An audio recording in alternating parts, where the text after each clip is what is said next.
नमस्कार साथियों। तो स्वागत है आपका हमारे YouTube चैनल ग्लोबल नॉलेज में। तो हमने कल तक क्या पढ़ लिया था, संविधान सभा में हमारे सारे एक्ट खत्म हो गए थे। ठीक है, अब आज हम पढ़ने वाले थे और कैबिनेट मिशन के आधार पे हमने चुनाव भी शुरू करवा दिए थे। तो और उसके बाद हम पढ़ते हैं आज संविधान सभा की प्रक्रिया किस तरह से होती है, संविधान सभा की प्रक्रिया में किसके कैसे संविधान सभा का निर्माण होता है हमारा। ठीक है, तो वो चीज आज हम पढ़ते हैं। तो संविधान सभा की प्रक्रिया की शुरुआत होती है सबसे पहले दिल्ली से।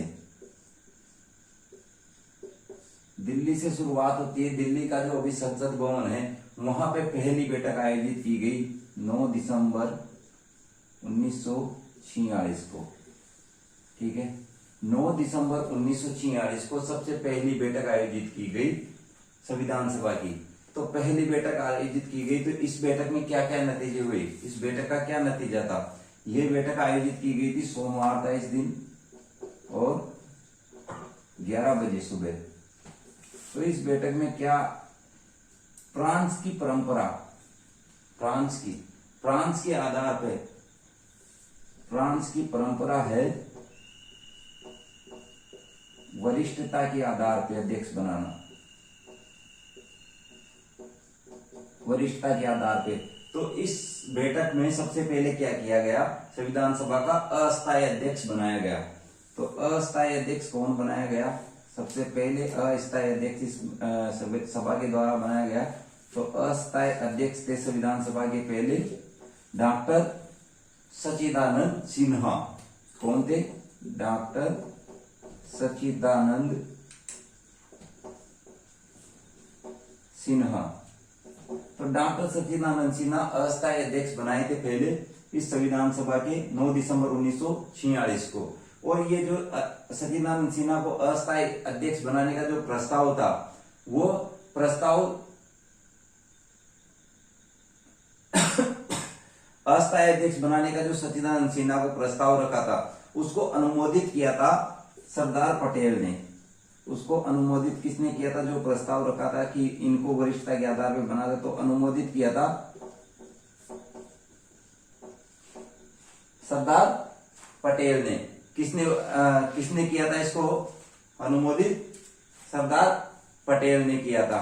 ठीक है, तो अब इसको जो रखा गया था, मतलब इनको जो बनाने के लिए जो कहा गया था कि इनको अस्थायी अध्यक्ष बनाया जाए वरिष्ठता के आधार पर, वो कहा था जेबी कृपलानी ने। तो उसका प्रस्ताव, जो इसको अस्थायी अध्यक्ष बनाने का जो प्रस्ताव लाया था, वो कौन लाया था, जेबी कृपलानी। ये उस समय कांग्रेस अध्यक्ष थे, तत्कालीन कांग्रेस अध्यक्ष जेबी कृपलानी ने यह प्रस्ताव लाए थे कि अस्थायी अध्यक्ष डॉक्टर सच्चिदानंद सिन्हा को इस संविधान सभा का बनाया जाए। और उसको अनुमोदन किसने किया था, सरदार पटेल ने। ठीक है, तो ये हुआ था पहली मीटिंग में। अब इसकी दूसरी मीटिंग होती है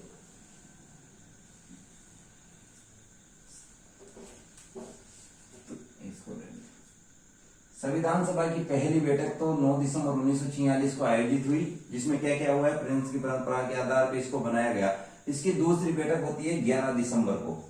11 दिसंबर 1946 को दूसरी बैठक आयोजित होती है। इस दूसरी बैठक में क्या होता है, स्थायी अध्यक्ष बनाया जाता है संविधान सभा का। स्थायी अध्यक्ष वो बनाया जाता है डॉक्टर राजेंद्र प्रसाद को। तो डॉक्टर राजेंद्र प्रसाद को स्थायी अध्यक्ष बनाया जाता है संविधान सभा का। इसकी दूसरी सभा में 11 दिसंबर 1946 को जो दूसरी बैठक हुई थी संविधान सभा की, उसमें डॉक्टर राजेंद्र प्रसाद को स्थायी अध्यक्ष बनाया जाता है संविधान सभा का। पहला अस्थायी अध्यक्ष सच्चिदानंद सिन्हा। ये क्वेश्चन आते हैं दोस्तों, इनको अच्छे तरीके से याद कर लेना और नोट कर लेना। ठीक है, तो दूसरी बैठक जब ये बनाई गई तो इसमें स्थायी अध्यक्ष डॉक्टर राजेंद्र प्रसाद को बनाया गया था। इस डॉक्टर राजेंद्र प्रसाद जो थे, ये बिहार से निर्वाचित हुए थे संविधान सभा में। कहां से निर्वाचित हुए थे ये, बिहार से। ठीक है, बिहार से निर्वाचित हुए थे डॉक्टर राजेंद्र प्रसाद। और इसी को भारत का अजात शत्रु कहा जाता है। इनके उपनाम है भारत का अजात शत्रु। ठीक है, भारत का अजात शत्रु, देश रत्न। ठीक है, भारत का अजात शत्रु भी कहा जाता है। देश रत्न भी कहा जाता है और बिहार का गांधी भी कहा जाता है। ठीक है, तो ये चीज भी नोट कर लेना, बिहार का गांधी। तो ये दूसरी मीटिंग में ये चीज हुई थी, पहली मीटिंग में ये हुआ, दूसरी मीटिंग में हुआ। इसका स्क्रीनशॉट ले लेना और अच्छे से याद कर लेना इन दोनों को। तो ये बहुत इंपॉर्टेंट चीज है, इनमें से क्वेश्चन आते हैं। अब एग्जाम में क्वेश्चन आने लायक वाला टॉपिक पढ़ रहे हो। अब तीसरी बैठक इसकी आयोजित होगी।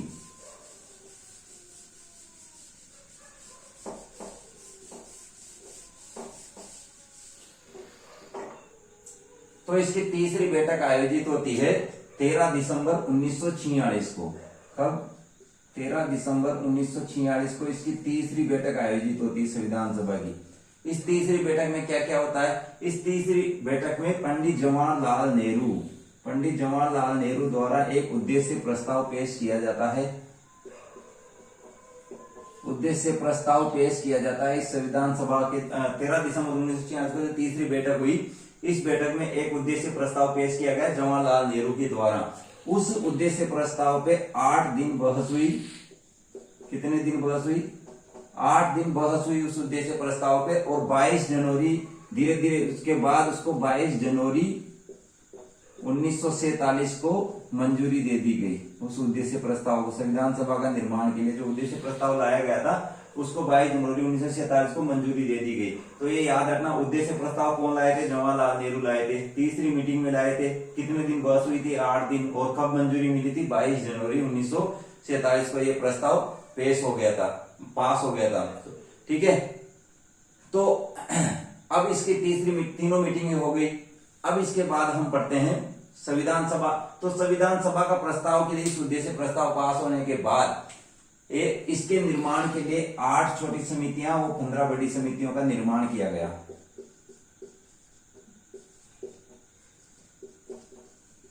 8 बड़ी समितियां थी और 8 बड़ी और 15 छोटी समितियों का निर्माण किया गया था इन संविधान सभा को बनाने के लिए। तो उन जो समितियां थी, उन समितियों को हम पढ़ेंगे अभी। लेकिन उन समितियों में सबसे महत्वपूर्ण जो समिति थी, वो समिति थी प्रारूप समिति। ठीक है, प्रारूप समिति को ही संविधान निर्माण का जिम्मा सौंपा गया था। तो 8 तो बड़ी और 15 छोटी समितियां बनाई गई थी। उसमें सबसे महत्वपूर्ण थी प्रारूप समिति। इस प्रारूप समिति को, ये जो प्रारूप समिति थी, इस समिति को इस संविधान का प्रस्ताव पेश करने के लिए, संविधान का प्रारूप तैयार करने के लिए इसका निर्माण किया गया था। इस प्रारूप समिति में 7 सदस्य थे। कितने सदस्य थे? 7 सदस्य थे। इस प्रारूप समिति में कितने सदस्य थे? 7 सदस्य थे। इस प्रारूप समिति का अध्यक्ष किसको बनाया गया था? इसका अध्यक्ष था भीमराव अंबेडकर। बाबा साहेब भीमराव अंबेडकर इस संविधान प्रारूप समिति के अध्यक्ष बनाए गए थे। ठीक है, तो इसमें जो 7 सदस्य थे, वो 7 सदस्य कौन कौन थे? वो 7 सदस्य थे जिनमें पहला था भीमराव अंबेडकर। ये तो हो गए पहले। ठीक है, पहले भीमराव अंबेडकर। दूसरे सदस्य इसके हो गए, दूसरे सदस्य इसके थे कृष्ण स्वामी अय्यर। कौन? कृष्ण स्वामी अय्यर। ये ऐसे क्वेश्चन आरएस एग्जाम पूछे जाते हैं कि निम्न में से कौन सा नहीं था प्रारूप समिति में। तो 7 सदस्यों के नाम आते हैं। तो कृष्ण स्वामी अय्यर दूसरा, मोहम्मद साडुल्ला तीसरा,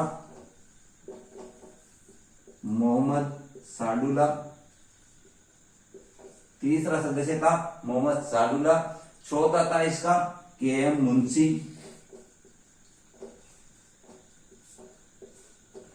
मुंशी, चौथा सदस्य।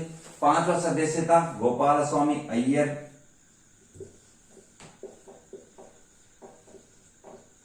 गोपाल स्वामी अयंगर। तो गोपाल स्वामी अयंगर 5वां था। 6ठा सदस्य था डीपी खेतान। ये नोट करते जाना है, स्क्रीनशॉट ले लेना लास्ट में। डीपी खेतान की क्या मृत्यु हो गई थी, तो इनकी मृत्यु होने के बाद इनकी जगह टीटी कृष्णाचारी को इसका सदस्य बनाया गया था बाद में। ये भी क्वेश्चन पूछा जाता है, टीटी कृष्णाचारी किसकी जगह आए थे? डीपी खेतान की मृत्यु होने के बाद। ठीक है। इसके बाद 7वां सदस्य था इसमें बीएल मित्र। कौन था? बीएल मित्र। ये बीएल मित्र क्या है, इसका स्वास्थ्य ठीक नहीं रहता था, इस कारण इसने इस्तीफा दे दिया था। और उस इस्तीफे के कारण, उस इस्तीफा देने के बाद इनकी जगह किसको बनाया गया था? उस इस्तीफा देने के बाद इसकी जगह एम माधवराज को शामिल किया गया था। एम माधवराज, ठीक है, एम माधवराज को शामिल किया गया था इसमें प्रारूप समिति में। तो ये 7 सदस्य थे, ये बहुत ही महत्वपूर्ण है। इनमें से एक भी क्वेश्चन आ सकता है, किसी भी सदस्य के बारे में पूछ सकता है, ठीक है। इस प्रारूप समिति में 7 सदस्य थे। भीमराव अम्बेडकर इसका अध्यक्ष थे, ठीक है, भीमराव अम्बेडकर इसके अध्यक्ष थे और ये 7 सदस्य थे। तो इनको नोट कर लेना, एक स्क्रीनशॉट ले लेना इनका, ठीक है। इसके बाद हम पढ़ते हैं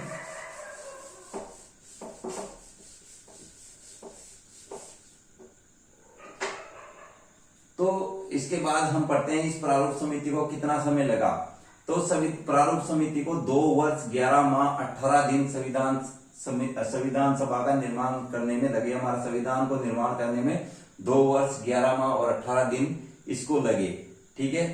अब ये जो प्रारूप समिति थी, इसकी फर्स्ट बैठक हुई थी 30 अगस्त 1947 को। जो प्रारूप समिति थी जिसमें 7 सदस्य थे, इस प्रारूप समिति की पहली बैठक, प्रारूप समिति की पहली बैठक हुई थी 30 अगस्त 1947 को। 30 अगस्त 1947 को, 30 अगस्त 1947 को प्रारूप समिति की पहली बैठक आयोजित की गई थी, जो कि 141 दिन चली थी। कितने दिन चली थी? 141 दिन चली थी। 141 दिन चली थी यार, असुविधा के लिए खेद है आपको।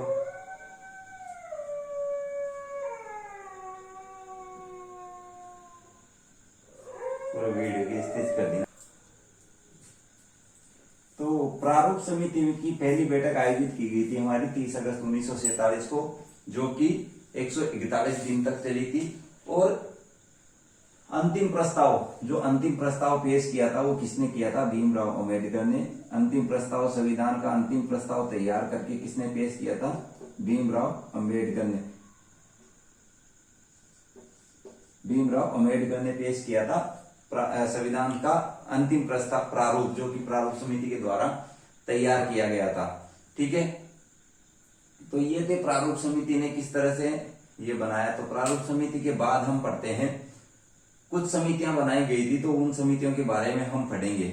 तो उन समितियों में सबसे महत्वपूर्ण समिति थी, सबसे पहले तो प्रारूप समिति हो गई। दूसरी थी संघ शक्ति। इनको नोट कर लेना, एक बार आप स्क्रीनशॉट ले लेना सभी समितियों के लिए एक साथ। सबसे पहली समिति थी हमारी प्रारूप समिति, जिसके अध्यक्ष तो भीमराव अम्बेडकर थे। उसके बाद संघ शक्ति और संघ संविधान समिति। एक तो थी संघ शक्ति और संघ संविधान, संघ शक्ति और संघ संविधान समिति। तो इन दोनों के अध्यक्ष थे डॉक्टर जवाहरलाल नेहरू, पंडित जवाहरलाल नेहरू। पंडित जवाहरलाल नेहरू इन दोनों समितियों के अध्यक्ष थे। प्रारूप समिति के तो भीमराव अम्बेडकर थे, संघ शक्ति के जवाहरलाल नेहरू, संघ संविधान समिति के भी जवाहरलाल नेहरू, ठीक है। उसके बाद संचालन समिति के अध्यक्ष कौन थे? एक और समिति थी संचालन समिति। इसमें इनमें से कोई सी भी समिति पूछी जा सकती है आपसे एग्जाम में, तो सबके अध्यक्ष याद रखना अपना। तो संचालन समिति के देखो, संघ शक्ति और संघ संविधान शक्ति तो पंडित जवाहरलाल नेहरू के पास। अब उसको संचालन करना राजेंद्र प्रसाद का काम।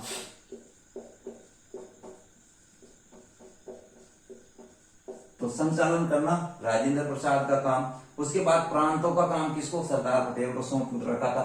तो प्रांतीय संविधान समिति, जो प्रांतीय संविधान समिति थी, उसके अध्यक्ष कौन? सरदार पटेल, सरदार वल्लभ भाई पटेल, ठीक है। सरदार वल्लभ भाई पटेल प्रांतीय संविधान समिति के अध्यक्ष। उसके बाद मौलिक अधिकार समिति, मौलिक अधिकार एवं अल्पसंख्यक, ये सबसे इंपॉर्टेंट समिति थी। इनमें से इसी का क्वेश्चन ज्यादा आता है क्योंकि इसमें उप समितियां भी थी। मौलिक अधिकार समिति एवं अल्पसंख्यक समिति। तो मौलिक अधिकार समिति एवं अल्पसंख्यक समिति के अध्यक्ष भी कौन थे? डॉक्टर सरदार पटेल थे। ठीक है, डॉक्टर सरदार पटेल थे। लेकिन मौलिक अधिकार उप समिति, ये ध्यान रखना, मौलिक अधिकार उप समिति थी, दो उप समितियां थी, मौलिक अधिकार उप समिति और अल्पसंख्यक उप समिति। तो जो मौलिक अधिकार उप समिति थी, मौलिक अधिकार उप समिति के अध्यक्ष थे जेबी कृपलानी। कौन थे? जेबी कृपलानी। ठीक है, जेबी कृपलानी इसके अध्यक्ष थे। मौलिक अधिकार उप समिति थी, उप समिति के मौलिक अधिकार उप समिति के जेबी कृपलानी। ठीक है, उसके बाद झंडा समिति, इसके बाद आती है झंडा समिति।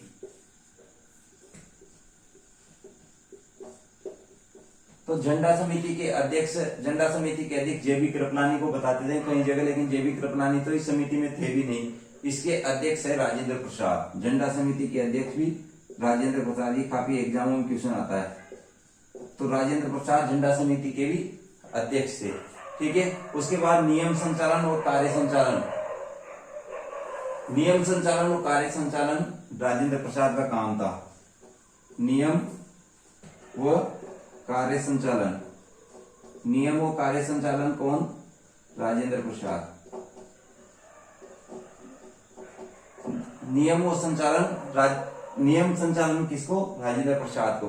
तो ये जो समितियां थी, ये महत्वपूर्ण समितियां थी। तो इसका भी आप स्क्रीनशॉट ले लो, इसका भी अध्यक्ष से पूछे जा सकते हैं किसी भी एग्जाम में। ठीक है, इसके बाद हम करते हैं, अब इसके बाद ये आगे हम कल पढ़ेंगे। इसका संविधान सभा का निर्माण हो चुका है। अब संविधान सभा में कहां से क्या क्या लिया गया था, ये सब हम कल जानेंगे अगले वीडियो में। और वो बहुत ही इंपॉर्टेंट वीडियो होने वाला है कि सबसे ज्यादा क्वेश्चन वहीं से आएंगे। और इनमें इस वीडियो में सबसे ज्यादा क्वेश्चन पूछे जा सकते हैं आपसे कहीं से भी। तो ये अच्छे से याद कर लेना और अच्छे से इसके नोट्स बना लेना। थैंक यू वेरी मच देखने के लिए। और अच्छा लगा हो तो शेयर कीजिए अपने दोस्तों के साथ, जो तैयारी कर रहे हैं उनके लिए बहुत महत्वपूर्ण होने वाले हैं क्योंकि ये वीडियो। तो उनके साथ शेयर कीजिए और खुद भी देखिए और अच्छे से तैयारी करती रहिए। जय हिंद।